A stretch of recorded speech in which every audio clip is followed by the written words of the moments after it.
The metallic click of handcuffs closing around Hazel Walker's slender wrists echoed through the suddenly silent veteran's bar, each sound like a final verdict on the military career she'd sacrificed her youth to pursue.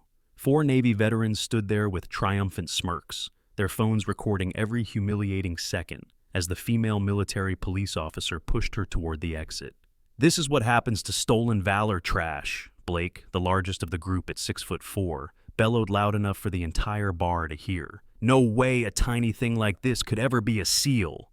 Hazel said nothing, her brown eyes fixed straight ahead while the crowd of 50 people jostled to capture video of the moment. Everyone wanted to record the instant a fake was caught red-handed. None of them knew that the challenge coin in her pocket, something only 12 people in the entire world were authorized to carry, was about to change everything. None of them knew that this small woman being led away in handcuffs had once infiltrated enemy strongholds in places where no male soldier could ever go. And certainly none of them knew that within 20 minutes, a SEAL Admiral would walk through that bar door and destroy the careers of those 4 fools with a single sentence. The evening had started like any other Tuesday at O'Malley's Veterans Bar, located just 3 blocks from Naval Base Coronado in San Diego. The establishment was a sanctuary for those who had served, its walls covered with unit patches, photographs from deployments, and memorabilia from conflicts spanning 5 decades. The smell of beer mixed with the lingering scent of cigarette smoke from the outdoor patio, creating an atmosphere that felt both welcoming and exclusive to those who'd earned the right to be there. Hazel had been working her shift behind the bar for 6 months now, keeping to herself, serving drinks with quiet efficiency. At 5'4" and 120 pounds, she moved with an economy of motion that most attributed to years of waitressing rather than what it actually was, muscle memory from countless combat operations. Her dark hair was pulled back in a simple ponytail, her face free of makeup, making her appear younger than her 32 years. She wore the standard black t-shirt with the bar's logo, but it was the small SEAL trident pin on her collar that would soon become the catalyst for everything that followed. Blake Thompson had noticed it first, a former Navy machinist mate who'd spent 4 years maintaining engines on destroyers. He considered himself an expert on all things military, despite never seeing combat. He sat at the bar with his 3 buddies, Connor Mitchell, Mason Hughes, and Ryan Foster, all of them 5 beers deep into what was supposed to be a celebration of Connor's promotion at his civilian job. "Hold up," Blake slurred, squinting at Hazel as she wiped down the bar. "Is that a SEAL pin you're wearing?" Hazel glanced down at the trident, then back up at Blake, her expression neutral. "It is."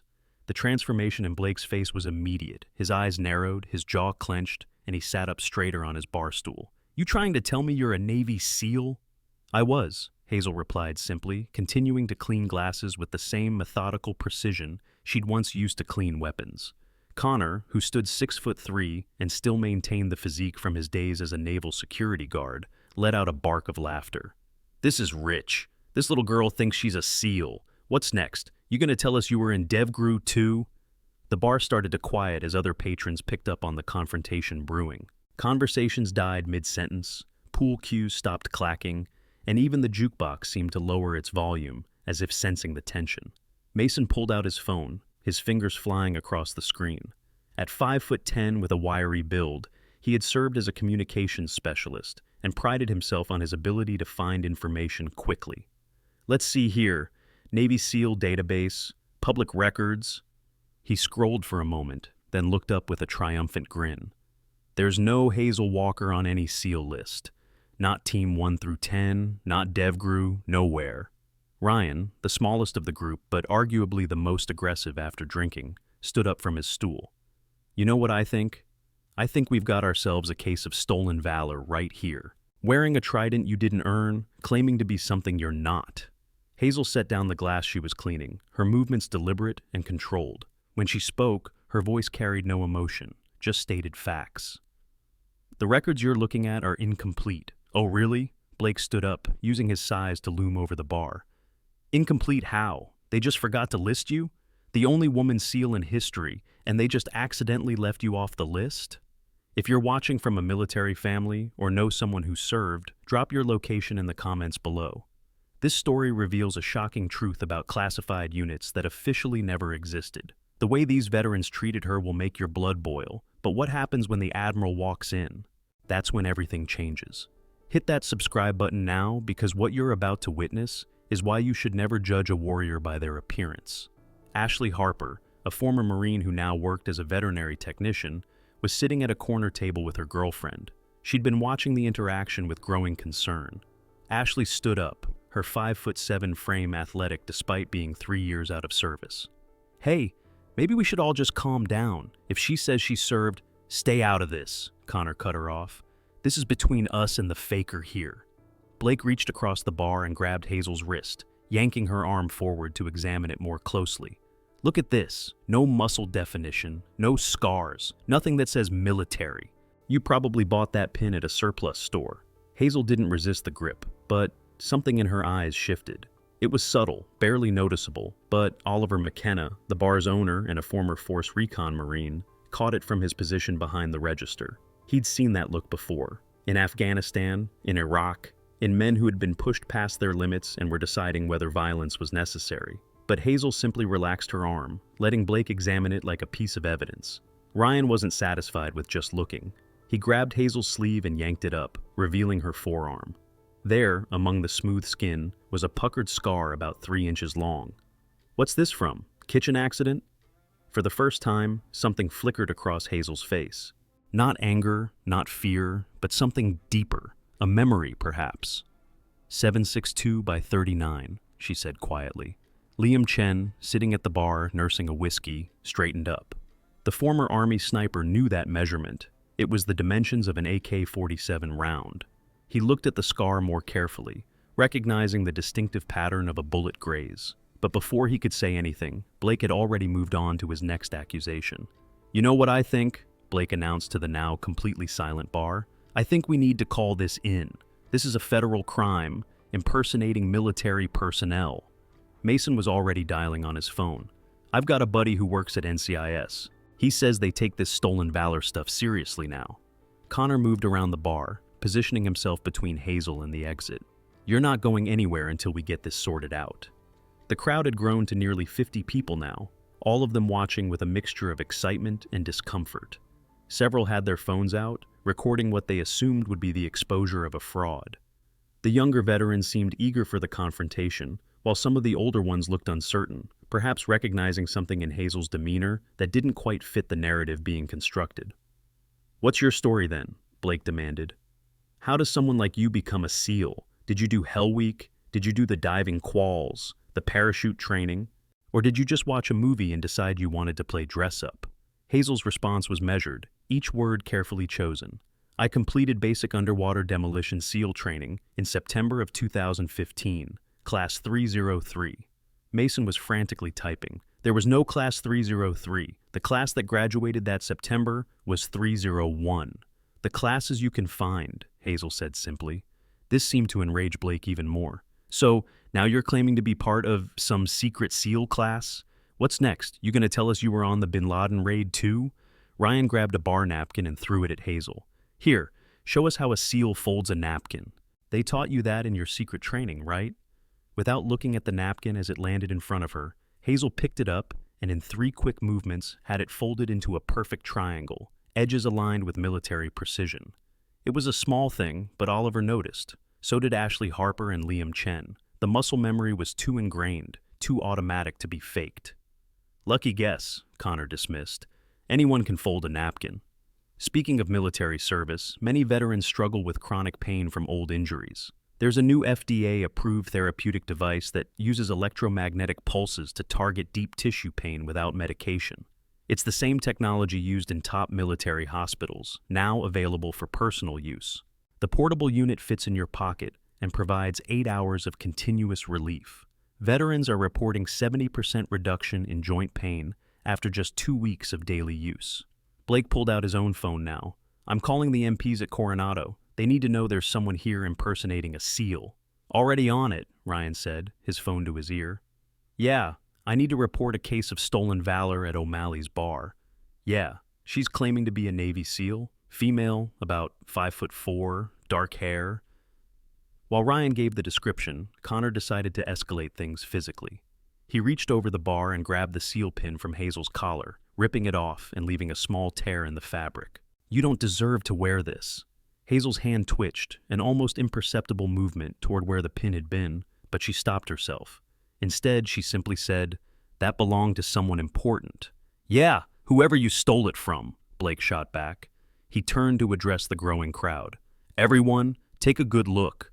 This is what stolen valor looks like. This is someone so desperate for respect they'll lie about serving in the most elite unit in the military." The crowd's reaction was mixed, but increasingly hostile. Some shouted encouragements to Blake and his friends, others recorded silently, and a few looked uncomfortable with the escalating situation. But no one intervened. The court of public opinion was in session, and Hazel was being found guilty without trial. "You know what we used to do to people who lied about their service?" Connor asked, cracking his knuckles. "We used to handle it ourselves. No cops needed." Ashley Harper stood up again. "That's enough. You're four drunk guys harassing a woman half your size. Whatever you think she did, this isn't right." "Shut up," Ryan snapped at her. "Another woman defending a woman. Big surprise. You probably think she should be allowed to be a SEAL just because of equality or whatever." Ashley's girlfriend, Grace, put a restraining hand on her arm, but Ashley shook it off. "I'm saying you don't know what you're talking about. There's classified stuff you wouldn't have access to." "Classified?" Blake mocked in a high-pitched voice. "Right. Everything's classified when it's convenient. Next, you'll tell us she was part of some super-secret all-female SEAL team that no one's ever heard of." The irony of his sarcastic comment being exactly correct would only become apparent later. For now, it just added fuel to the fire of his indignation. Hazel reached under the bar and pulled out a clean towel, using it to wipe up some spilled beer. The movement was smooth, economical, her body positioning automatically keeping all four men in her peripheral vision. Oliver noticed this too. It was the kind of spatial awareness that came from years of training, not from working in a bar. "Look at her," Mason said, pointing with his beer bottle. "Not even defending herself. You know why? Because she can't. She's been caught, and she knows it." "Actually," Hazel said quietly, "I'm not defending myself because nothing I say will change your minds. You've already decided what you believe." "What we believe?" Blake's voice rose to nearly a shout.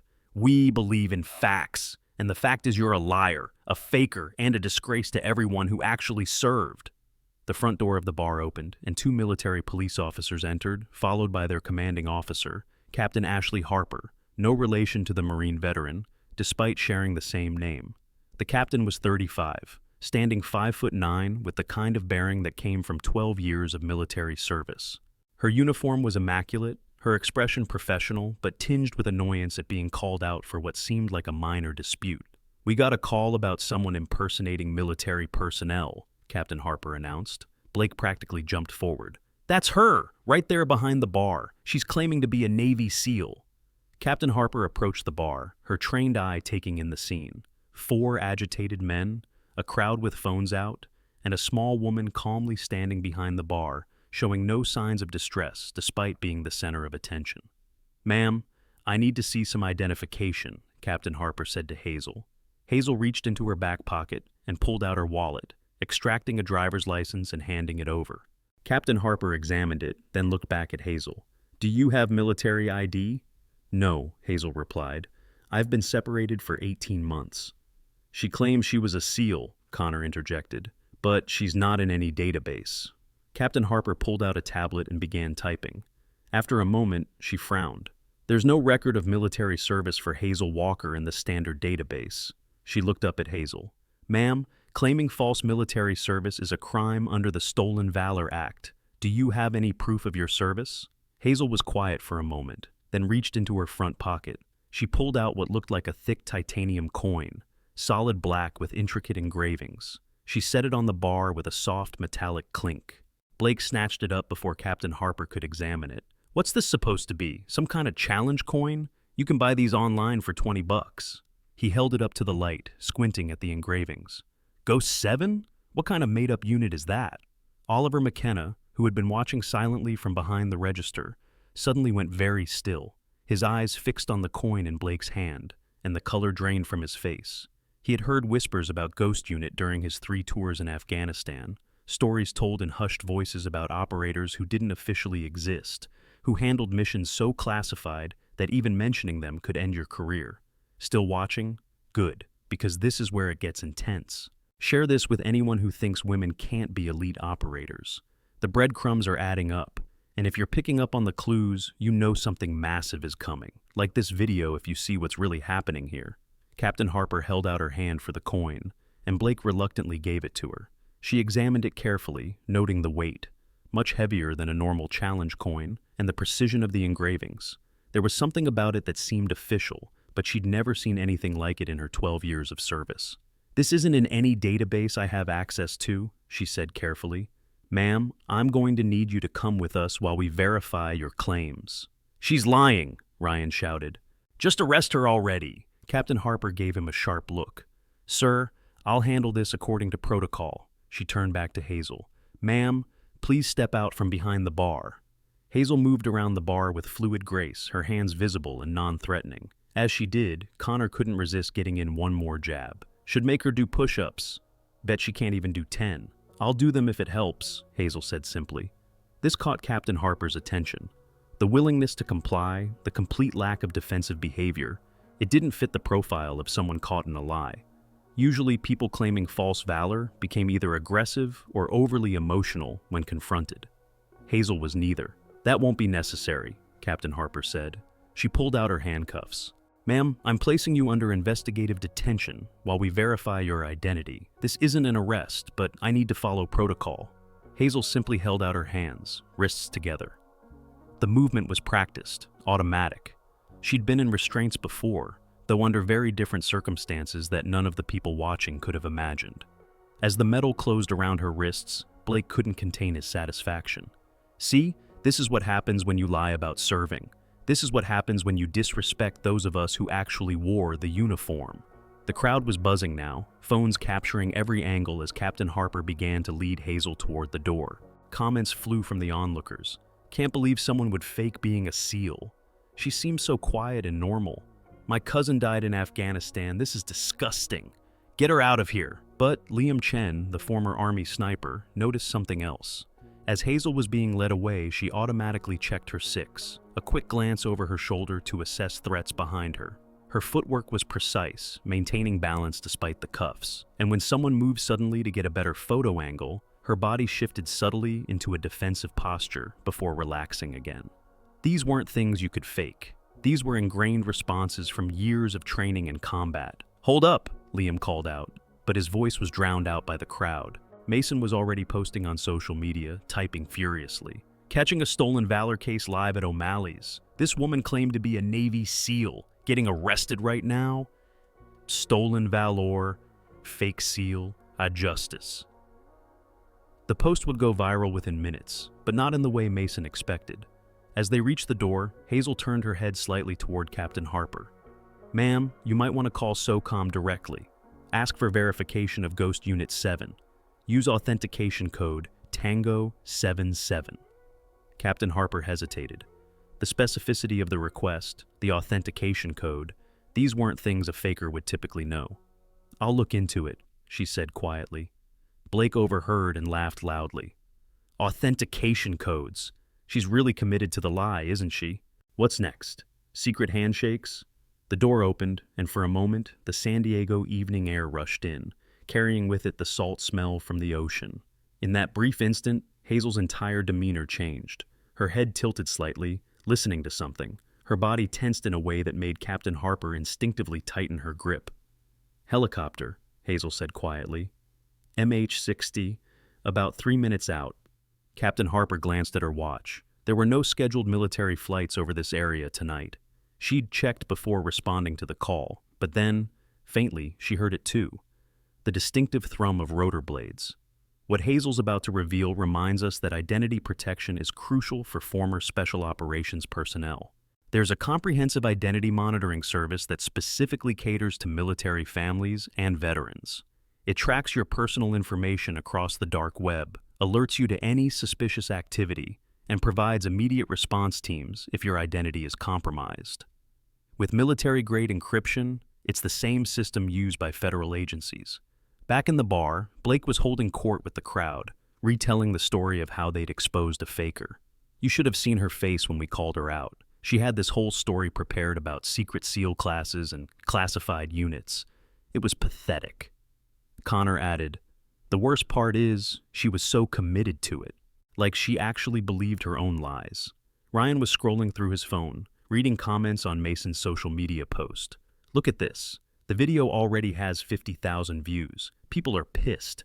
Someone says they found her Facebook, and she never mentioned military service on there." "Because she never served," Blake concluded triumphantly. He picked up the seal pin that Connor had torn from Hazel's collar, holding it up like a trophy. "This belongs in the hands of someone who earned it, not some wannabe." Oliver McKenna finally spoke up from behind the register. "You might want to be careful with that." Blake turned to him with a sneer. "Careful with what? Exposing a liar?" "That coin she had," Oliver said slowly. "I've seen one before, once, in Kandahar, on an operator who saved my entire squad from an ambush. We never got his name, never saw his face clearly, but he had a coin exactly like that one." "So what?" Connor challenged. "She probably heard the same story and had a fake one made." Oliver shook his head. "You can't fake those. They're made from a specific titanium alloy that's only produced for certain government contracts. Each one is individually numbered and tracked." Mason snorted. "Now you're in on it too? Come on, man. You really think that little bartender was some kind of super soldier?" "I'm saying you don't know what you don't know," Oliver replied carefully. "There are units that operate so far in the black that even their existence is classified." "That's convenient," Blake said sarcastically. "Everything's always classified when someone gets caught lying." Outside, Captain Harper was leading Hazel toward the military police vehicle when the helicopter sound grew distinctly louder. It wasn't following normal flight patterns. Instead of passing over, it was descending. The parking lot lights began to flicker from the rotor wash as an MH-60 Seahawk descended toward the empty lot across the street. Captain Harper's radio crackled to life. "Captain Harper, this is Admiral Samuel Mitchell. Do not move the detainee. I'm 30 seconds out." Harper's eyes widened. Admiral Mitchell was the commander of Naval Special Warfare Group 1. What was he doing here? The helicopter touched down, and even from across the street, the presence of the man who emerged was commanding. Admiral Samuel Mitchell stood 6'2", his hair silver at the temples after 30 years of service. Even in his dress whites, there was something dangerous about him, a coiled readiness that spoke of decades in combat zones. He wasn't alone.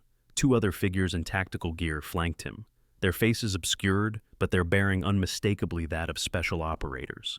Mitchell crossed the street with purposeful strides, his eyes locked on Hazel. Captain Harper straightened to attention as he approached. "Admiral on deck!" Inside the bar, someone near the window shouted, "Holy cow, there's an admiral out there!" The crowd rushed to the windows, phones pressing against glass to capture what was happening. Blake and his friends pushed their way to the front, confident they were about to witness the faker get what she deserved from even higher authority. Admiral Mitchell stopped 3 feet from Hazel, his expression unreadable. For a long moment, they simply looked at each other. Then, to everyone's shock, the Admiral's hand rose in a precise salute.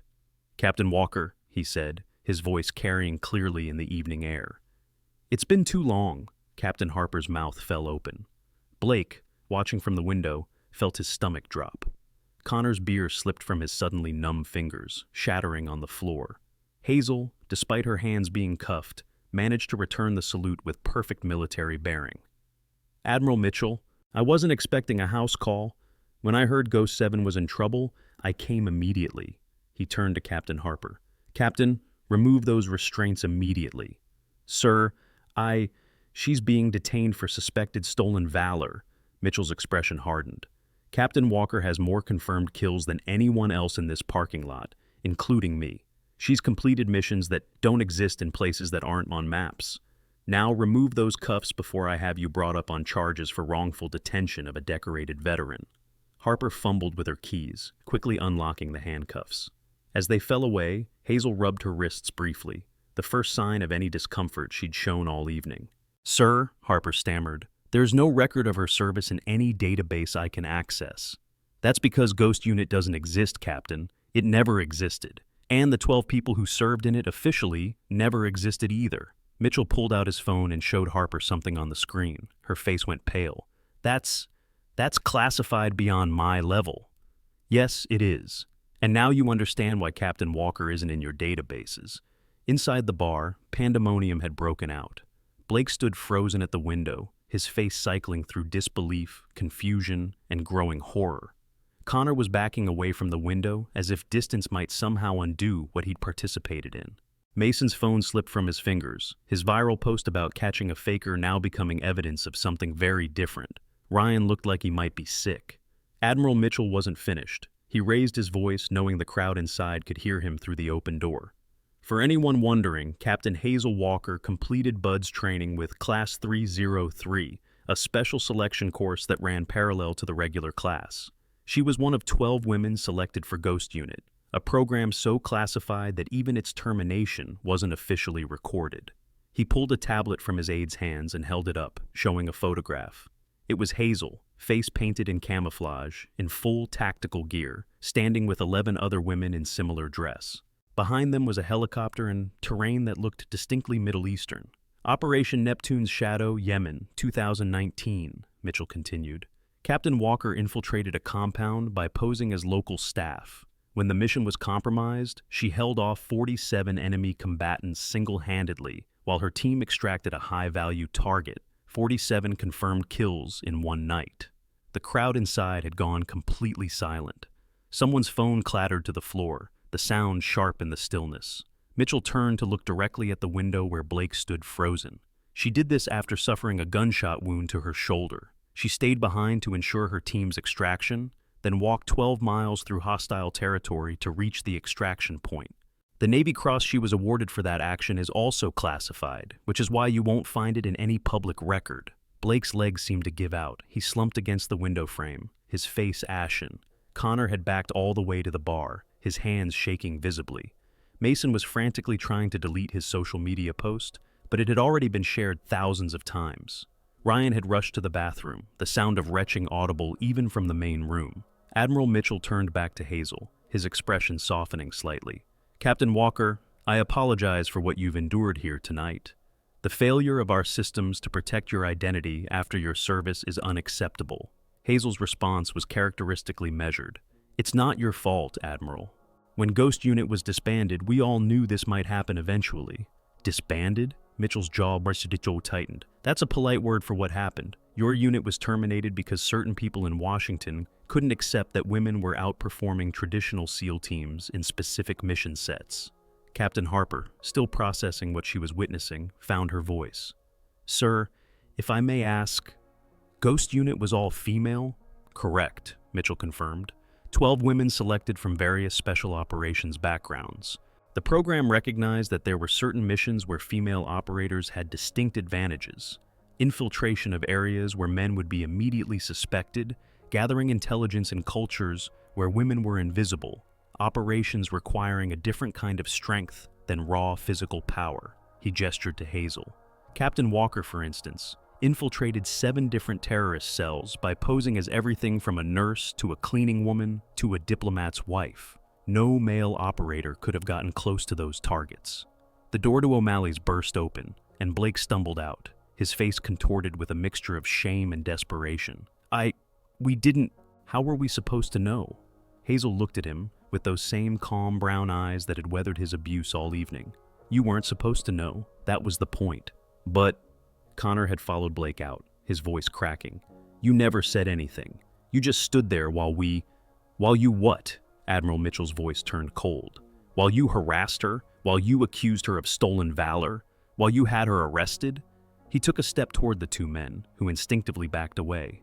Do you have any idea what this woman has sacrificed for your freedom to stand in that bar and drink beer in safety?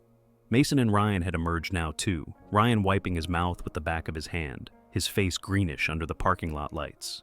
Mason still held his phone, the screen showing his viral post with over 200,000 views and climbing. Delete it, he said weakly to himself, frantically tapping at the screen. I need to delete it. Too late for that, one of Mitchell's aides said. The man's voice was digitally distorted by the tactical mask he wore, but there was the dark amusement in it. Your post has been screenshotted and reshared across every platform. You've successfully made yourself famous as the guy who tried to destroy a genuine American hero. The truth is about to explode. If your heart is racing right now, imagine being in that bar. Subscribe and ring the notification bell, because in the next few minutes, you're going to witness the most shocking military revelation ever caught on camera. This is why stolen valor accusations can destroy the wrong person. Oliver McKenna had come outside now, carrying something in his hand. It was the seal pin that Connor had ripped from Hazel's collar.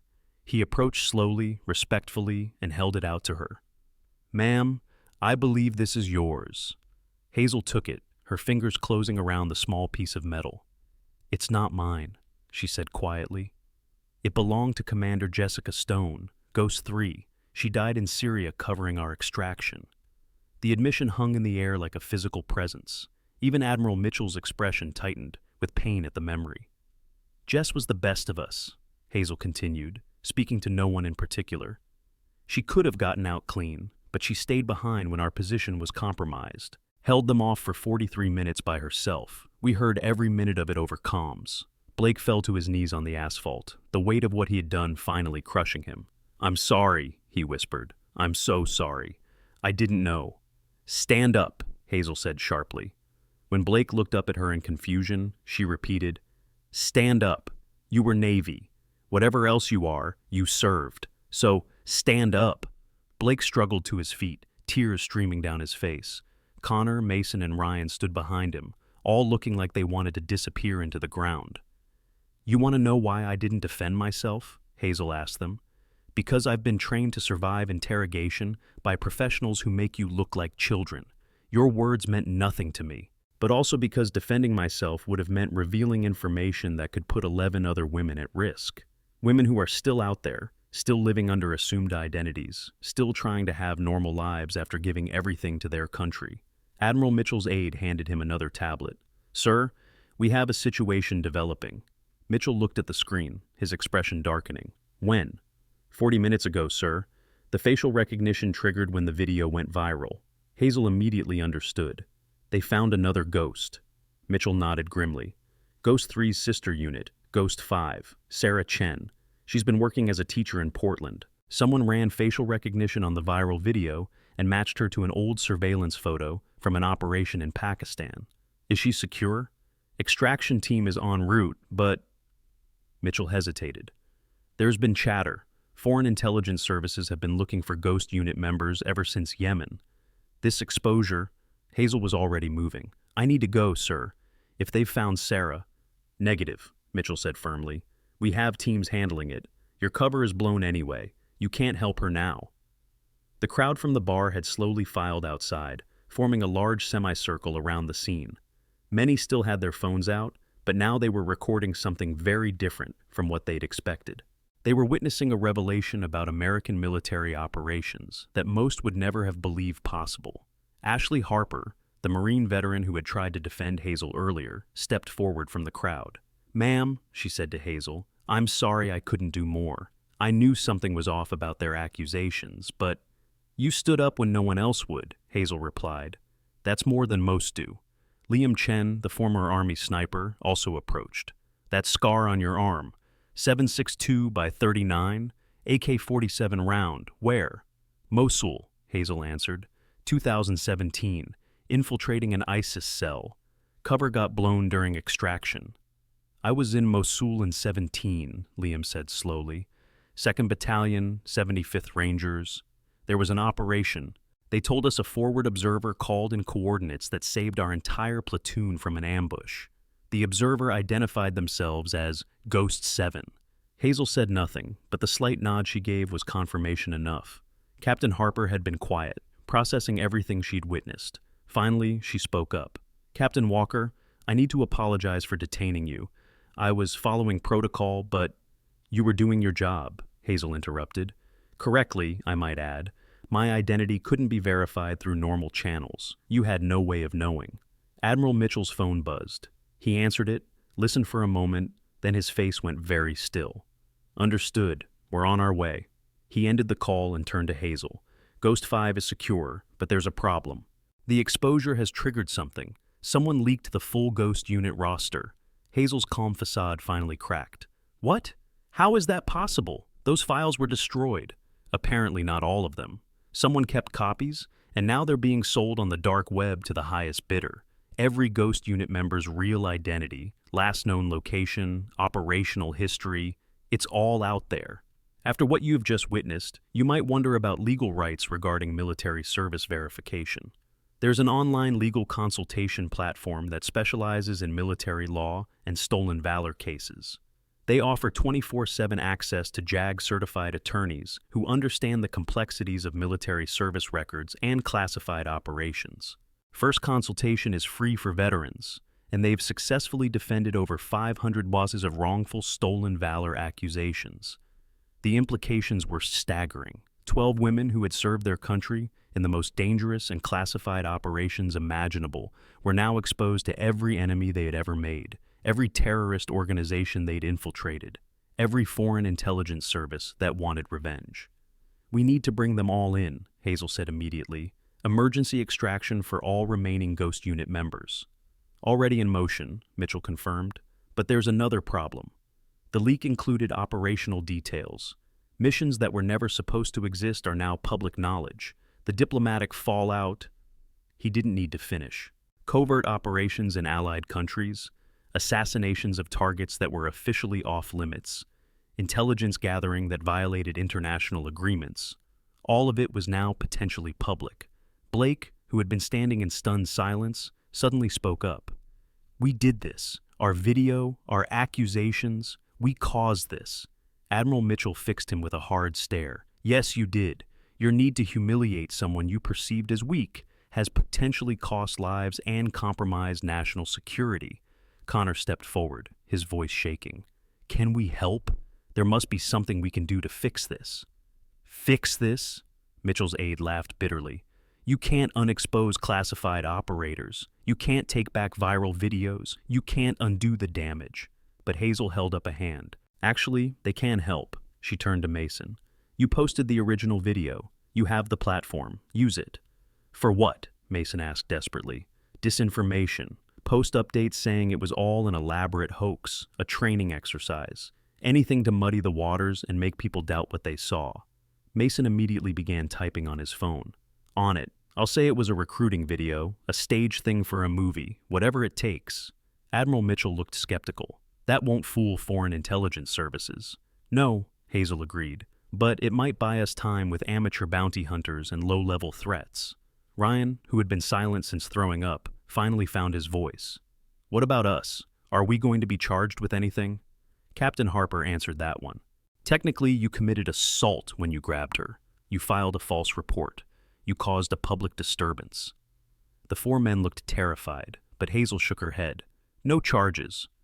"Captain Walker," Admiral Mitchell protested, "they need to face consequences." "They're facing them," Hazel said, looking at each of the four men in turn. "They'll live with this for the rest of their lives. Every time they see a woman in uniform, every time someone thanks them for their service, every time they think they're tough, they'll remember tonight. That's punishment enough." Blake dropped to his knees again, but this time it was deliberate. "Please, let us make this right. Tell us how to help protect the others." Hazel studied him for a long moment, then made a decision. "Oliver," she called to the bar owner, "you still have connections with the veteran community?" "Extensive ones," Oliver confirmed. "Start spreading the word, quietly. Any woman veteran acting unusual, seeming paranoid, suddenly leaving town, don't ask questions, just help them. Give them whatever they need. Transportation, money, safe houses, no questions asked." Oliver nodded. "Consider it done." Admiral Mitchell's phone rang again. He answered, his face growing increasingly grim as he listened. "Ghost 3 has been compromised," he said after hanging up. "Emma Rodriguez. She was working as a paramedic in Phoenix. Someone tried to grab her an hour ago." "Tried?" Hazel's voice was sharp. "She eliminated 3 attackers and disappeared." "We've lost contact." Hazel was already moving toward the helicopter. "I need to go, Admiral. Emma won't trust an extraction team she doesn't know. I can bring her in." "Negative, Captain. You're compromised. You go out there now, you're a target." "I've been a target since the day I joined Ghost Unit," Hazel repeated. "At least now I don't have to hide it." She turned back to the crowd one last time. Her eyes found Blake and his friends. "You want to make amends? Protect the others. When this story spreads, and it will, make sure people know that Ghost Unit members are patriots who sacrificed everything. Make sure they know that these women are heroes, not targets." Blake stood up straighter, finding some remnant of his military bearing. "Yes, ma'am. You have my word." If this story gave you chills, wait until you see what we've prepared next. Click the video on your screen about the female sniper who saved 200 Marines. Don't forget to subscribe. We share untold military stories that will change how you see our silent heroes forever. Admiral Mitchell made a decision. Captain Walker, you're temporarily reinstated to active duty. Full security clearance restored. He turned to his aide. Get her equipped. Full tactical loadout. The aide opened a case in the helicopter, revealing military gear that made everyone watching catch their breath. Advanced body armor, communication equipment, weapons, the tools of a trade that Hazel had thought she'd left behind. As she began suiting up, her movements efficient and practiced, Captain Harper asked, "How many Ghost Unit members are still out there?" 11, Hazel answered, while checking her equipment. "We lost Jessica in Syria. Now 11 of us are exposed, scattered across the country, all living under assumed identities that are now worthless." "Why?" Ashley Harper asked from the crowd. "Why disband a unit that was so effective?" Admiral Mitchell answered that one, his voice heavy with old anger. "Politics. Some people in the Pentagon couldn't accept that an all-female unit was outperforming traditional teams. They said it was about budget, about redundancy, about changing strategic priorities. The real reason was that Ghost Unit's success threatened too many egos and too many careers built on the assumption that women couldn't perform at that level." Hazel finished her equipment check and turned to face the crowd one last time. The transformation was complete. The quiet bartender was gone, replaced by an operator who radiated lethal competence. "Every Ghost Unit member volunteered knowing we might never be acknowledged," she said. "We accepted that our service would be erased, our accomplishments attributed to others or simply classified out of existence. We did it anyway because the mission mattered more than the recognition." She looked directly at Blake, Connor, Mason, and Ryan. "You thought I was weak because I'm small, because I'm a woman, because I didn't fight back when you attacked me. But strength isn't always about physical power. Sometimes it's about restraint, sometimes it's about knowing when not to fight, and sometimes it's about being willing to let the world think you're nobody special in order to protect something greater." Blake wiped his eyes with the back of his hand. "We'll make this right. I swear on my service, we'll make this right." Connor nodded vigorously. "We'll use every platform, every connection. People will know the truth about Ghost Unit." Mason held up his phone. "I've already posted the real story. It's getting shared thousands of times per minute. Ghost Unit Heroes is trending." Ryan, still looking sick but determined, added, "I've got buddies in media. They'll want this story, the real story, not the stolen valor angle." Admiral Mitchell looked at his watch. "Captain Walker, we need to move. Every minute we delay is another minute Ghost 3 is in danger." Hazel nodded and moved toward the helicopter. As she reached the door, she turned back one last time. Her eyes found Oliver McKenna. "Take care of the bar, Oliver, and maybe—" She paused, a slight smile crossing her face for the first time all evening. "Maybe take that seal pin and put it somewhere respectful. Jessica would have liked that." Oliver nodded solemnly. "It'll have a place of honor, ma'am." As the helicopter's rotors began to spin up, creating a whirlwind that forced the crowd to step back, Captain Harper called out, "Captain Walker!" Hazel looked back. "Thank you," Harper said simply, "for your service, for your sacrifice, for everything we'll never know about." Hazel gave a single nod of acknowledgement, then disappeared into the helicopter. As it lifted off, the crowd stood in stunned silence, watching it disappear into the night sky. They had come to witness what they thought would be the exposure of a fraud. Instead, they had witnessed the revelation of a hero. Blake stood staring at the sky long after the helicopter had disappeared. Connor put a hand on his shoulder. "We screwed up, man. We screwed up bad." "Yeah," Blake agreed, his voice hollow, "but we're going to spend the rest of our lives making up for it." Inside O'Malley's, the remaining crowd slowly filed back in. The atmosphere was completely different now, subdued, thoughtful, tinged with shame and awe in equal measure.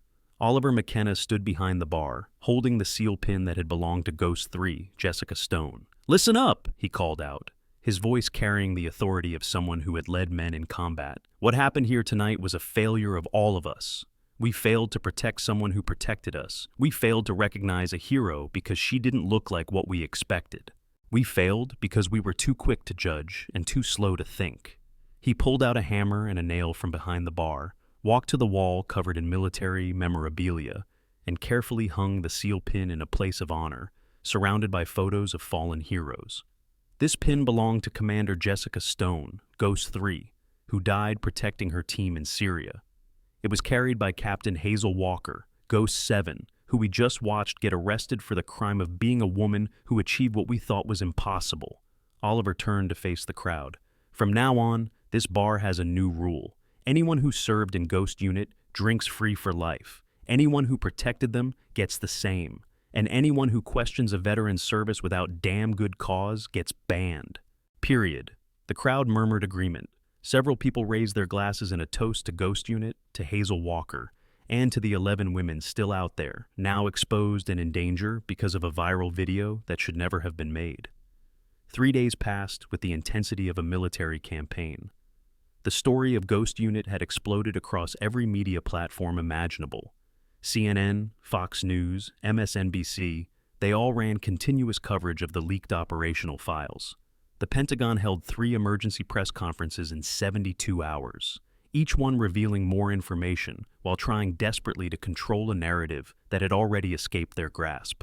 Foreign governments demanded explanations for operations conducted on their soil without permission.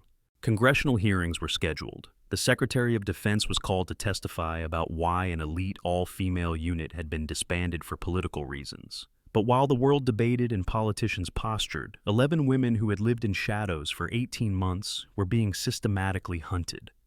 In a secure facility hidden beneath an innocuous office building in Arlington, Virginia, Hazel Walker stood in a state-of-the-art briefing room with Admiral Mitchell and 5 other Ghost Unit members who had been successfully extracted. The walls displayed real-time intelligence feeds, satellite imagery, and photos of the remaining members still unaccounted for. Each woman in the room bore the unmistakable bearing of elite operators, that particular combination of relaxation and readiness that came from years of training in combat. "Status update," Admiral Mitchell began, his voice carrying the weight of bad news. "Ghost 3, Emma Rodriguez, made contact 12 hours ago from a secure location. She's alive but refusing extraction. Says she has unfinished business related to a cartel that's been hunting her since our operation in Juarez." Ghost 2, Captain Diana Reeves, leaned forward. She was 34, with short blonde hair and sharp blue eyes that missed nothing. Before Ghost Unit, she'd been Air Force pararescue, the only woman to ever complete that training. Emma always was stubborn. "What about the others?" Mitchell continued down the list. "Ghost 5, Sarah Chen, extracted successfully from Portland, minor injuries from the assassination attempt. She's here with us." He nodded to a woman sitting quietly in the corner, her left arm in a sling, but her dark eyes alert and focused. "Ghost 9, Maria Santos, location unknown. Last confirmed sighting was Detroit 4 days ago. She's gone completely dark." "That's Maria's specialty," commented Ghost 6, Lieutenant Commander Lisa Park. At 31, she was the youngest in the room, but had been a Navy intelligence officer before Ghost Unit, specializing in cyber warfare and signals intelligence. "If she doesn't want to be found, we won't find her until she's ready." "Ghost 11, Ashley Thompson." Mitchell paused, his expression darkening. "What about Ashley?" Hazel asked, though something in Mitchell's face told her she already knew the answer. "Killed in Seattle. They got to her before our extraction team could arrive. Sniper shot from 800 meters while she was walking to her car. Professional hit." The room fell silent.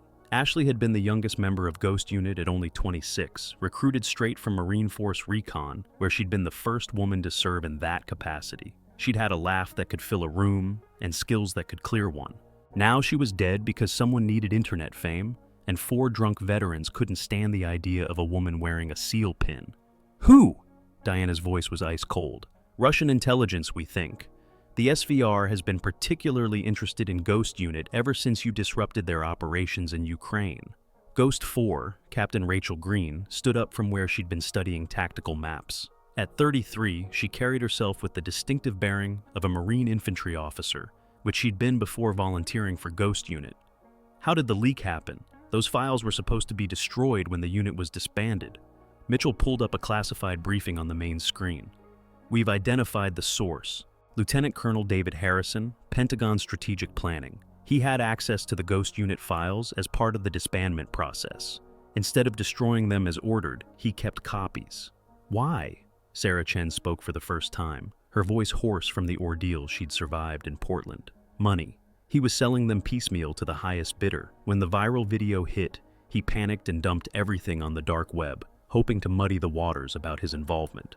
"Where is he now?" Hazel asked, though her tone suggested she already knew what she wanted to do with that information. "Federal custody. He's looking at life in prison for treason, but that doesn't help us now. Every Ghost Unit member's identity, photo, operational history, and last known location is now in the hands of every terrorist organization and foreign intelligence service that wants revenge." Lisa had been working on her laptop while they talked. "I've been monitoring dark web chatter. There's a bounty system being established. $5 million for any confirmed Ghost Unit kill, $10 million for live capture." "Who's funding it?" Diana asked. "Consortium of interests? ISIS remnants, Russian intelligence, Chinese MSS, various cartels you disrupted, even some private military companies whose operations you interfered with. They're pooling resources to eliminate us." Hazel studied the wall display showing the positions of the remaining Ghost Unit members. "We need to go on the offensive. Sitting in this bunker while they hunt us one by one isn't going to work." "What do you propose?" Mitchell asked. "We hunt them back. Every organization that's put a bounty on us, every intelligence service that's targeting us, we remind them why Ghost Unit was created in the first place." Rachel smiled grimly. "The best defense is a good offense. I like it." "That's not what the Pentagon wants," Mitchell warned. "They want you all in protective custody until this blows over." Diana laughed bitterly. "This isn't going to blow over, Admiral. We're blown. Our covers are gone, our families are at risk, and every enemy we've ever made knows exactly who we are and where to find us. Hiding isn't an option anymore." "She's right," Sarah added. "My extraction from Portland, they knew exactly where I lived, where I worked, what route I took home. They had been watching me for who knows how long. If the extraction team had been 5 minutes later, she didn't need to finish. They all understood the implications." Hazel's secure phone buzzed. She looked at the message and her face went very still. "It's from Emma." "Ghost 3? What does she say?" Mitchell asked. Hazel read aloud. "They have my daughter. Trade me for her. 24 hours. Come alone or she dies." The room erupted. Everyone knew Emma Rodriguez had given up a daughter for adoption before joining Ghost Unit. It had been part of her psychological evaluation, the sacrifice she'd made to serve. But the adoption had been closed, the record sealed. "How did they find her?" Diana asked. "Same way they found everything else," Lisa said grimly. "The leaked files included personal histories. Someone did the detective work." "Who has her?" Mitchell demanded. Hazel showed them the rest of the message. It included a photo, a terrified 14-year-old girl with Emma's eyes, surrounded by armed men. "Volkov's people. Alexei Volkov. Former Spetsnaz turned international mercenary. Ghost Unit had disrupted his operations repeatedly over the years, costing him millions in lost contracts and dozens of dead operators. This is a trap," Mitchell stated flatly. "They're using the girl to lure Emma out. Probably you too." "Of course it's a trap," Hazel replied. "But Emma's one of us, and her daughter is an innocent. We don't leave anyone behind." Diana stood up. "We're all going." The other Ghost Unit members nodded agreement. They had been scattered, hidden, supposedly disbanded, but the bond forged in training and combat couldn't be broken by bureaucratic decisions or exposed identities. Mitchell looked at them. 6 of the most lethal operators America had ever produced, all of them women, all of them officially non-existent according to government records. "This isn't sanctioned. If you do this, you're on your own. No official support, no backup, no acknowledgement if things go wrong. We've always been on our own," Rachel said. "At least now we're not pretending otherwise." "Besides," Lisa added, checking the magazine in her sidearm, "what are they going to do? Court-martial us? We don't officially exist, remember?" 23 hours later, the confrontation was set for an abandoned warehouse complex outside Baltimore. The location had been chosen carefully by Volkov's team, isolated enough to avoid civilian casualties and police interference, but close enough to urban areas that they could disappear quickly if needed. Multiple escape routes, good sight lines, defensible positions. It was a killing ground, and everyone knew it. Hazel entered alone, as demanded. No visible weapons, no wire, no backup, at least none that Volkov's security teams could detect. She wore civilian clothes, jeans, boots, a leather jacket that had seen better days. She looked like what she'd been pretending to be for 18 months, nobody special. The warehouse was vast. Mostly empty, except for abandoned industrial equipment and structural pillars that created shadows within shadows. Pale light filtered through broken skylights, creating a patchwork of illumination and darkness. She could sense multiple observers tracking her movement, infrared lasers painting her periodically, as snipers confirmed their aim. "Ghost 7, a voice called out in accented English. Russian, but educated. Moscow University, perhaps, followed by Spetsnaz training. "The famous Hazel Walker. You killed 12 of my men in Chechnya." 13, Hazel corrected, her voice carrying clearly through the empty space. "You missed one. He bled out in a drainage ditch about 3 kilometers from your extraction point." A man stepped from the shadows into a pool of light about 50 meters away. Alexei Volkov was exactly what she'd expected from his file. 6 feet tall, lean build, maintained despite being in his 40s. Scars on his face that told stories of violence survived. Movements that spoke of extensive combat training. "You remember?" he said with what might have been appreciation. "I remember every operation, every target, every kill," Hazel replied. "It's the least I can do for the dead." "Philosophical for an assassin." "Soldier," Hazel corrected. "There's a difference." "Is there? We both kill for our governments. We both follow orders. We both destroy lives for abstract concepts like patriotism and duty. The difference is that I can stop. You can't. It's all you have left." Volkov's expression hardened. "Enough philosophy. You came for the girl." "Where is she?" Volkov gestured, and 2 men brought Emma's daughter forward. Sofia Rodriguez, 14 years old, straight-A student at a private school in Maryland, completely unaware until 3 days ago that she was adopted, let alone that her birth mother was one of America's most elite special operators. The girl was terrified but trying to hide it, and in that attempt at bravery, Hazel could see Emma's spirit. Her hands were zip-tied in front of her, but she wasn't gagged. Volkov wanted Hazel to hear if she screamed. "She doesn't know who her birth mother is," Volkov said conversationally. "Imagine her surprise when we explained. Your daughter is a killer, we told her. A government assassin who gave you up because her job was more important than you." "That's not true," Sophia said, her voice shaking but defiant. "I looked her up after you told me. Emma Rodriguez is a hero. She saved hundreds of lives as a paramedic." Volkov laughed. "Is that what she told you? That she's a paramedic?" He pulled out a tablet, showing a video. "This is your mother in Afghanistan. Watch as she eliminates an entire Taliban cell. 23 men dead in 4 minutes." The girl watched in horror as the video played. It was grainy surveillance footage, but clear enough to show a figure moving through a compound with lethal efficiency. "That's not her," Sophia said, but uncertainty had crept into her voice. "Oh, it is," Volkov assured her. "Your mother is Ghost 3, one of America's most prolific killers. And this one," he gestured to Hazel, "is Ghost 7, even more blood on her hands." "Let the girl go," Hazel said. "This is between us, not her." "But she's the only reason you're here," Volkov pointed out. "Without her, you'd never have walked into my trap." "Your trap assumes I came alone," Volkov smiled. "I have 30 men covering every entrance, every window, every possible approach. Thermal imaging shows you're the only heat signature that entered this building in the last hour." "You are alone, Ghost 7. "Thermal imaging," Hazel mused. "That's your first mistake. You're assuming we give off heat signatures like normal people."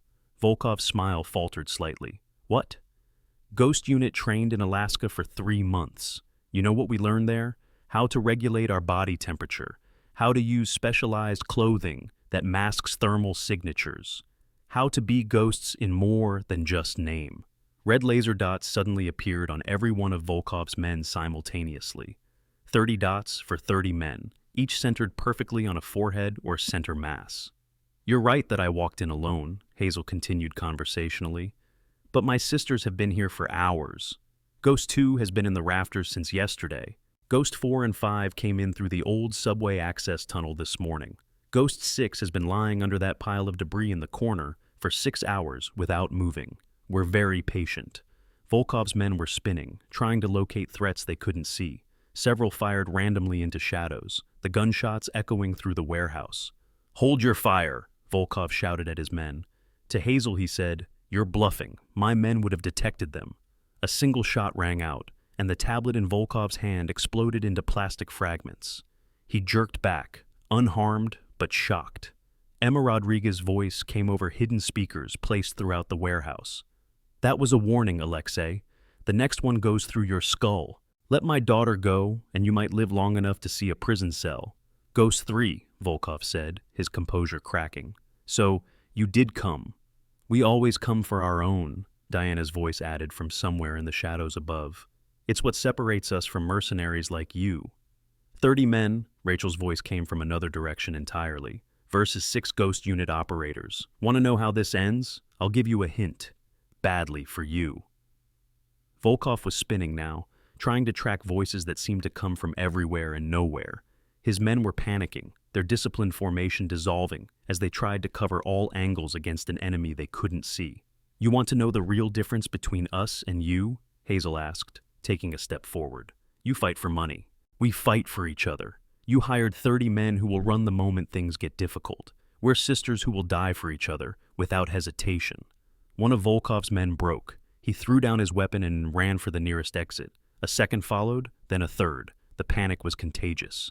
"Stand your ground," Volkov screamed at his fleeing men. "They're just 6 women." 6 women who completed 317 operations with 0 failures, Lisa's voice corrected from yet another location. 6 women who eliminated over 2,000 enemy combatants between us. 6 women who are really, really angry about our sister Ashley being murdered in Seattle. More men fled. Within 30 seconds, only Volkov and 3 of his most loyal operators remained, standing in a tight circle with weapons raised, but nothing to aim at. "You lose," Hazel said simply. Volkov grabbed Sophia, pulling her against him as a human shield and pressing a pistol to her temple. "I still have the girl." "No," Emma Rodriguez said, stepping from the shadows for the first time. "You have my daughter, and that was your last mistake." The warehouse suddenly filled with smoke grenades, obscuring everything in thick gray clouds. Gunfire erupted, muzzle flashes like strobe lights in the fog. Shouts in Russian, English, and Spanish created a chaos of sound. When the smoke cleared 15 seconds later, Volkov was on his knees, his shooting hand mangled by a precision shot that had destroyed his weapon and most of his fingers. His 3 remaining men were down, all alive but incapacitated with wounds to knees and shoulders that would require immediate medical attention. Sophia stood unharmed between Emma and Hazel, her zip ties cut, tears streaming down her face as she looked at the mother she'd never known. "I'm sorry," Emma said, her own tears falling freely. "I'm so sorry you got dragged into this. I gave you up to keep you safe, to give you a normal life." The girl studied her birth mother's face, seeing past the tactical gear and weapons to something deeper. "You're really her? Ghost 3? "I was. Now I'm just Emma Rodriguez, and I'm trying very hard to keep you safe." Sophia surprised everyone by stepping forward and hugging Emma fiercely. "Thank you for coming for me." The other Ghost Unit members materialized from their hiding spots, like their namesakes, moving to secure Volkov and his wounded men. Their positioning had been perfect, overlapping fields of fire that covered every inch of the warehouse while keeping each other out of crossfire zones. "This won't end here," Volkov gasped through his pain. "The bounties on your heads will bring every assassin, every mercenary, every intelligence service. You'll be hunted forever." "Maybe," Hazel agreed, zip-tying his hands behind his back despite his injuries. "But now we're hunting back, and you're going to help us." "Never." Lisa held up a tablet showing streams of data. "Already am. Your phone was connected to your organization's network.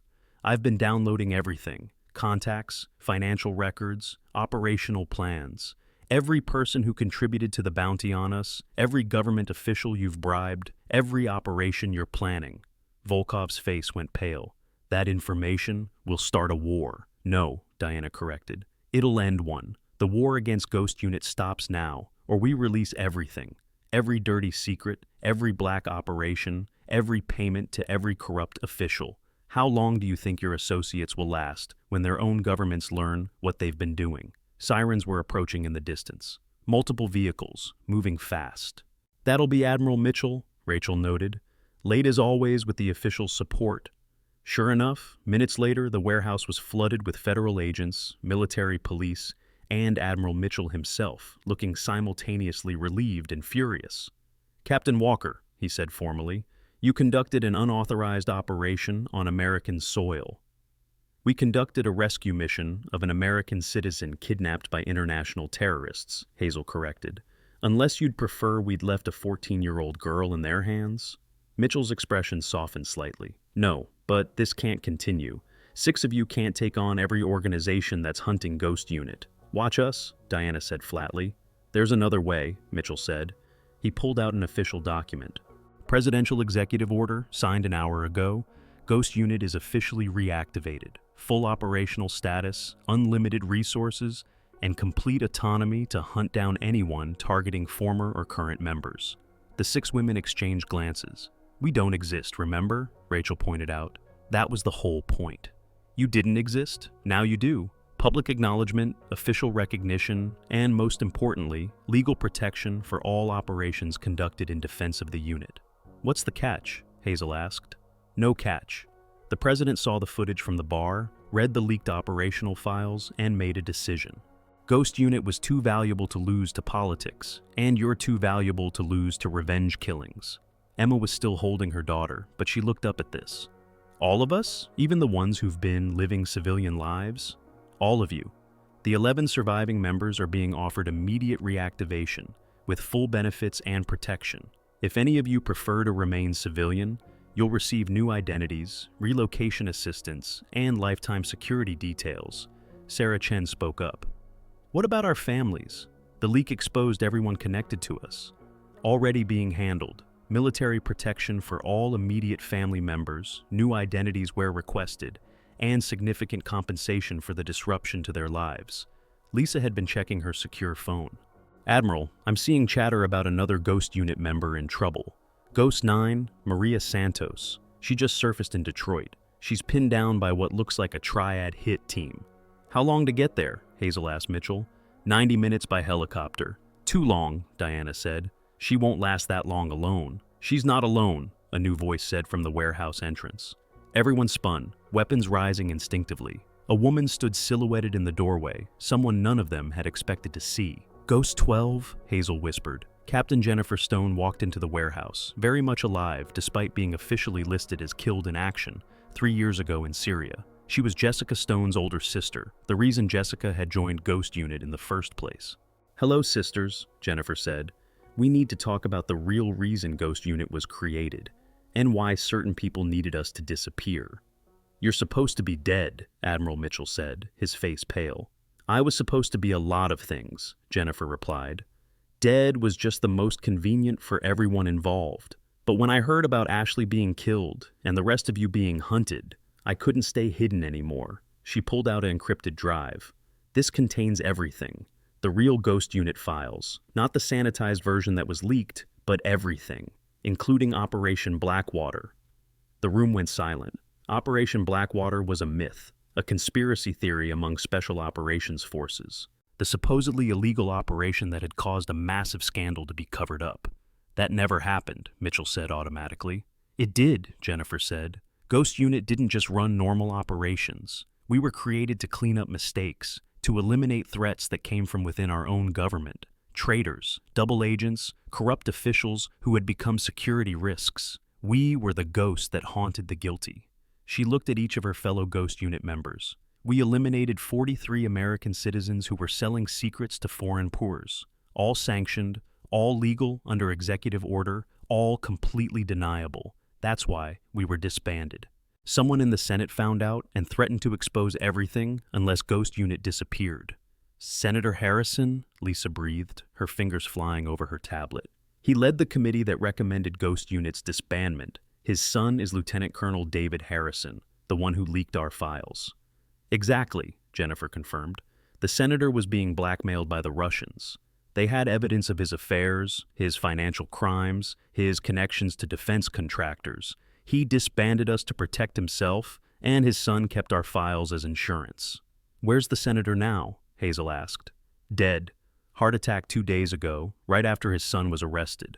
Jennifer's expression suggested the heart attack might not have been natural, but his contacts, the people he was protecting, they're still out there, and they're the ones funding the bounties on us.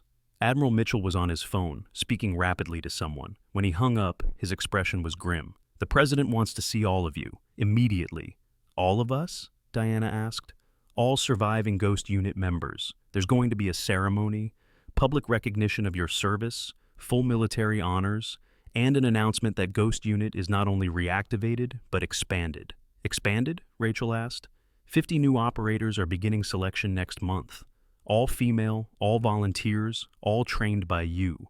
Ghost Unit isn't just coming back, it's becoming permanent. 3 weeks later, the Rose Garden at the White House was packed with media, military brass, and specially invited guests. 11 women stood in perfect formation, wearing dress uniforms they thought they'd never wear again. Behind them, photographs of Ashley Thompson and Jessica Stone were displayed with full military honors. The president stood at the podium, addressing not just the crowd, but the entire world watching on live television. 3 years ago, this nation made a mistake. We disbanded one of our most effective special operations units because of politics, prejudice, and fear. Ghost Unit completed 317 operations with a 100% success rate. They saved countless American lives, eliminated threats to our national security, and asked for nothing in return except the chance to serve. The president paused, looking directly at the 11 women. "We failed them. When they were exposed, when they were hunted, when they were murdered, our initial response was to hide them away again. That ends today." Murmurs rippled through the crowd. "Effective immediately, Ghost Unit is permanently reactivated as an official component of United States Special Operations Command." These 11 women, and the 50 who will soon join them, represent the future of unconventional warfare. They are not just operators. They are Ghost Unit, and they are the best we have. One by one, the president called them forward. Medals were presented: Bronze Stars, Silver Stars, Navy Crosses. For Hazel and Emma, the Medal of Honor for their actions in Yemen and Syria. Each woman received recognition that had been denied them for years. But in the crowd, 4 men stood at attention, wearing their best remaining military attire. Blake Thompson, Connor Mitchell, Mason Hughes, and Ryan Foster had spent the last 3 weeks working 18-hour days. They had established a foundation for Ghost Unit families, raised $3 million for female veteran causes, and personally provided security for Ghost Unit members' relatives. When the ceremony ended, Hazel approached them. Blake started to salute, but she stopped him. "We're civilians now," she said. "Most of us, anyway." "Ma'am," Blake said, his voice thick with emotion, "I know we can never make up for what we did, but—" "You've done more than enough," Hazel interrupted. "You've raised awareness, changed minds, protected our families. You turned your mistake into something positive. That takes courage." Connor spoke up. "It doesn't feel like enough, not after what you've all sacrificed." "It never does," Hazel replied, "but that's what drives us to keep doing better." Mason was looking at his phone, where the video from the bar still existed, despite his attempts to delete it. It had been viewed over 100 million times worldwide. "This video destroyed your lives." "No," Emma corrected, joining them with Sophia at her side. "It revealed our lives. There's a difference. We were always in danger. Now at least we can fight back openly." Ryan, who had been quiet, finally spoke. "What happens now? With Ghost Unit, I mean." Diana smiled slightly. "That's classified, but I can tell you this, we're not hiding anymore. The ghosts are back, and we have work to do." Admiral Mitchell approached the group. "Ladies, we have a situation." The Ghost Unit members immediately shifted to operational mode. "What kind of situation?" "The kind that requires ghosts," Mitchell said. He looked at Blake and his friends. "Gentlemen, thank you for your service to Ghost Unit, but I'm going to have to ask you to excuse us." As the 4 men walked away, they heard Mitchell briefing the team on something involving North Korea and nuclear weapons. They couldn't hear details, but they could see the transformation in the women they had once dismissed as weak. The casual confidence was gone, replaced by the focused intensity of elite warriors preparing for battle. That night, O'Malley's Veterans Bar was packed for a celebration. The entire Ghost Unit was there, surrounded by supporters, fellow veterans, and media. Oliver McKenna had renamed the bar the Ghost Unit for the night, and Jessica Stone's seal pin had been joined by Ashley Thompson's medals on the Wall of Honor. But in a corner booth, away from the main celebration, Hazel sat with Jennifer Stone, the mysterious Ghost 12, whose reappearance had changed everything. You said we need to talk about the real reason Ghost Unit was created, Hazel said quietly. Jennifer looked around, ensuring they couldn't be overheard. Ghost Unit wasn't just about having female operators for certain missions. We were created as a failsafe. Against what? Against corruption from within. There are elements in our own government, our own military, that have been compromised. Foreign influence, financial corruption, ideological extremism. Ghost Unit was designed to be completely independent, answerable only to the president, capable of eliminating threats that traditional forces couldn't touch because of politics or jurisdiction. And they disbanded us when we got too close to something. Jennifer nodded. Senator Harrison was just the tip of the iceberg. There's a whole network of compromised officials, and they're terrified of Ghost Unit being operational again, which means they'll try to stop us. They already are, Jennifer said, sliding a folder across the table. 3 assassination attempts have been prevented in the last week. Not foreign operatives, Americans. People within our own system who want Ghost Unit gone. Hazel opened the folder, scanning the contents. Her expression darkened. These names go all the way to the top of several agencies. CIA, NSA, even some Pentagon officials. The leak of our files wasn't just about revenge for Harrison's arrest. It was an attempt to get us all killed before we could expose the network. Does Mitchell know? He suspects. The president knows for certain. That's why he reactivated us publicly. It's harder to eliminate us when the whole world is watching. Hazel's secure phone buzzed. She looked at the message and smiled grimly. Ghost 9 is secure. Maria eliminated the entire Triad team and is en route here. That's all 11 accounted for, Jennifer said. Plus me makes 12. Except you're supposed to be dead. I'll stay that way officially. Ghost 0, the ghost even the ghosts don't see. I'll be working from the shadows, gathering intelligence on the network while you operate in the light. 2 fronts, Hazel mused. Public operations that everyone can see, and shadow operations that no one knows about. Exactly. Ghost Unit is back, but we're evolving. We're not just operators anymore. We're protectors, investigators, and when necessary, executioners of justice that the regular system can't or won't provide. The celebration continued around them, but both women knew this was just the beginning. The 4 drunk veterans who had started this chain of events could never have imagined what they had unleashed. Their attempt to humiliate one woman had revealed 12 of America's most elite warriors, exposed a corruption network, reaching the highest levels of government, and triggered the reformation of the most effective special operations unit in history. Blake, Connor, Mason, and Ryan stood together near the bar, watching the Ghost Unit members interact with their supporters. They had gone from antagonists to allies, from shameful bullies to fierce protectors. The journey had been painful, humiliating, and educational. You know what the worst part is? Blake said quietly. What? Connor asked. If we hadn't done what we did, they'd still be in danger. Hidden, alone, being hunted one by one. Our screw-up might have actually saved them. Mason shook his head. Don't try to make what we did noble. We were jerks who judged someone by their appearance. The fact that it worked out doesn't excuse what we did. He's right, Ryan agreed. We got lucky that they're forgiving people. We got lucky that Hazel had the restraint not to destroy us that night. We got lucky that something good came from our ignorance. Blake nodded. You're right, but I swear, for the rest of my life, I'm going to make sure no one else makes our mistake. Every person who watches that video will know the truth, that heroes don't always look like what we expect, and that judging someone by their size or gender or appearance is the quickest way to be dead wrong. Across the bar, Admiral Mitchell raised his glass. To Ghost Unit! The crowd echoed the toast. To Ghost Unit! To the fallen! Diana called out. To Jessica Stone and Ashley Thompson! The crowd responded. To the future! Emma added, her arm around her daughter. To the ghosts who protect us all! Everyone shouted. As the celebration continued into the night, Hazel stepped outside for air. The night was cool and clear, unusual for San Diego. She looked up at the stars, thinking about everything that had happened in just 3 weeks. A figure emerged from the shadows, Jennifer Stone, moving with the silent grace that had made her a legend even among Ghost Unit. Second thoughts? Jennifer asked. No, Hazel replied. Just thinking about Jessica. She would have loved this. Ghost Unit public, recognized, honored. She would have, Jennifer agreed. My sister always believed we deserved better than shadows and silence. She died believing no one would ever know what she did. But now they do. Her sacrifice, Ashley's sacrifice, they mean something now. Their deaths exposed the corruption, saved the rest of you, and ensured Ghost Unit's future. A helicopter passed overhead, running lights blinking. Both women tracked it automatically, assessing threat levels even in this moment of relative peace. "You know this isn't over," Jennifer said. "The network, the corruption, the people who want us gone, they're still out there." "I know," Hazel replied.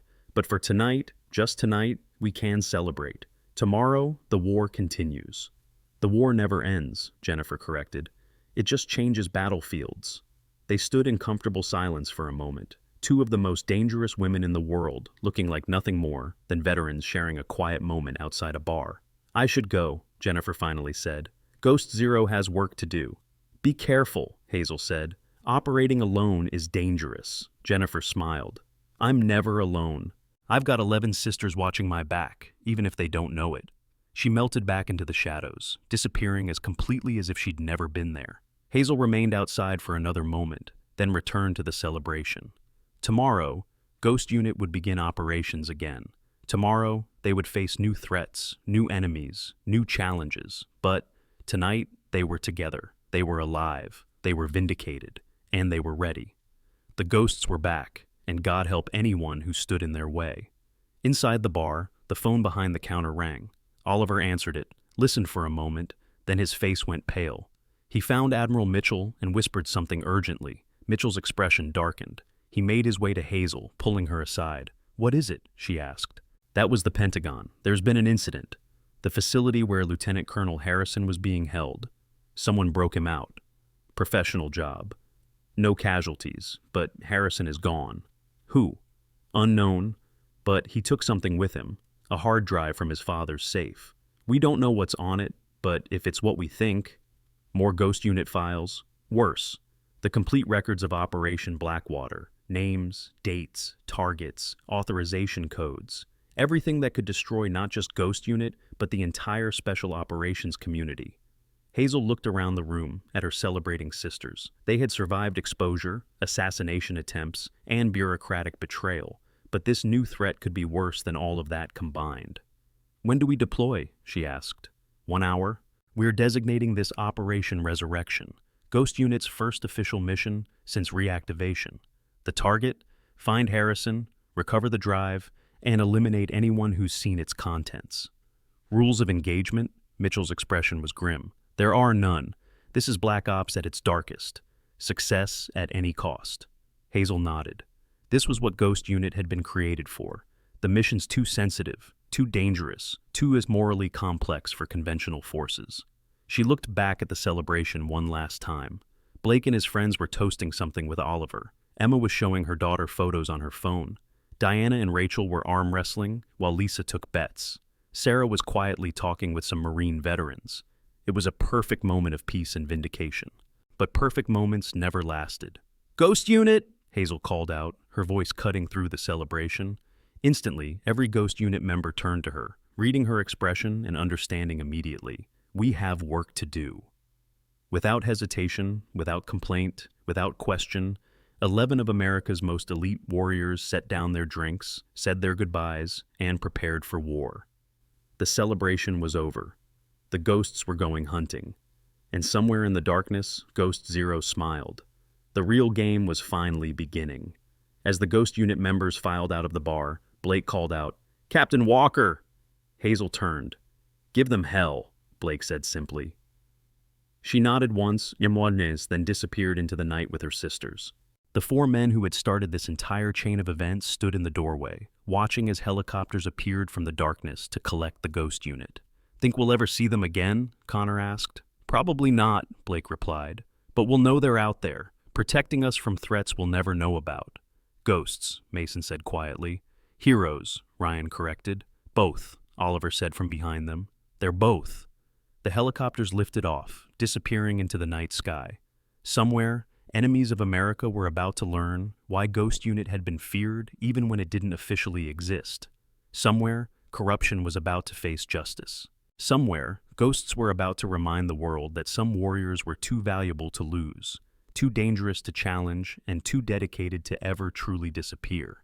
The ghost unit was back, and this time, they weren't hiding. This time, the whole world was watching, and that more than anything would be their greatest weapon.